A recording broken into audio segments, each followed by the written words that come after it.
feel like last time we talked, you were about to approach your career high. Now you tied your career high in goals. Just what's been working so well for you, and especially getting one on the power play tonight as well.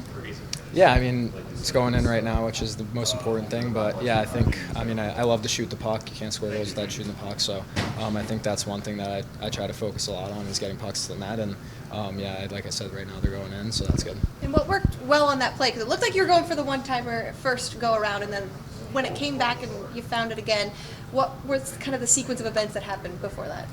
Yeah, I mean, to set the whole thing up, I mean, Phil made an unbelievable screen there. We talked kind of right before the face-off on where he thought that I wanted to shoot, and I told him far side. So, yeah, he was, credit to him, he stood in front of the shot there. But, yeah, he made an unbelievable screen, and I don't even think the goalie saw it. So, yeah, I mean, all credit to him. But, yeah, I think Spenny probably would have liked me to hit the one-timer in, but I think he'll take me just scoring the shot.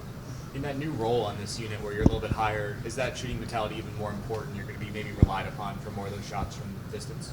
Yeah, definitely. I think so. I think kind of when we get out there, we don't necessarily have a lot of time. So I think as many pucks we can get to the net as possible is going to give us a better chance to score. And I think that's kind of our role, is to just be a shooting power playing and have a shooting mentality. And yeah, there I think we started the power play, so we got a little more zone time. But yeah, for the future, I think just shooting.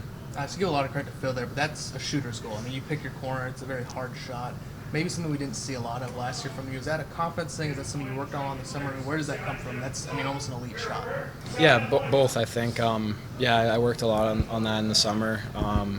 Yeah, it's hard to beat goalies clean in the NHL, and especially a goalie of that caliber. So obviously Phil did help there, but yeah, I think just kind of in the summer I worked on that a lot, and I think confidence plays a huge role in that as well. Early in the season, we still have a lot of success 5-on-5, but now you seem to be feeling it on the power play. Is it, the better shooting position, more confidence? What's coming together for you there? Yeah, I just think more comfortable out there.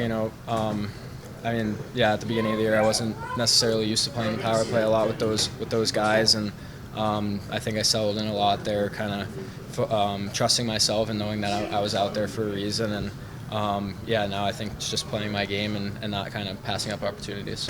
We talked with Jimmy before the game. He really focused on the forechecking early in the game. Felt like you guys created a lot of havoc in the ozone. Happy with kind of how you started on the forecheck? Yeah, definitely. I mean, they played last night, so anytime you get a team coming in here on a back-to-back, you want to get after their D and make it hard for them right from the start. And yeah, I think we did a great job of that. Guys like Gino and Fogues are really hard to play against. They like to finish checks. So yeah, I think those guys are huge, and right from the start, getting on their D. Tonight was Kopi's 1400th NHL game. I mean, what can you just say about the example that he continues to set for this team on and off the ice? Yeah, I mean, he's the face of the organization for a reason. Been around here for forever. So I think for me, just as an individual, being able to come in last year and get to ride the games with him, and him kind of taking me under my wing right from the start was huge for me. And I think that's just the kind of guy he is. He always looks out for the younger guys, and even when he's looking out for everybody, he's still performing at the best of his ability. So yeah, I mean, he's an unbelievable player, unbelievable guy, and I'm just lucky to be able to learn from him. I got to imagine 97, 12, and 23 were on that board earlier. You guys did a phenomenal job shutting them down, obviously the matching with the top pairing. But as far as a five-man unit, what do you think you guys did effectively against them? Yeah, just not giving them time and space, staying above them.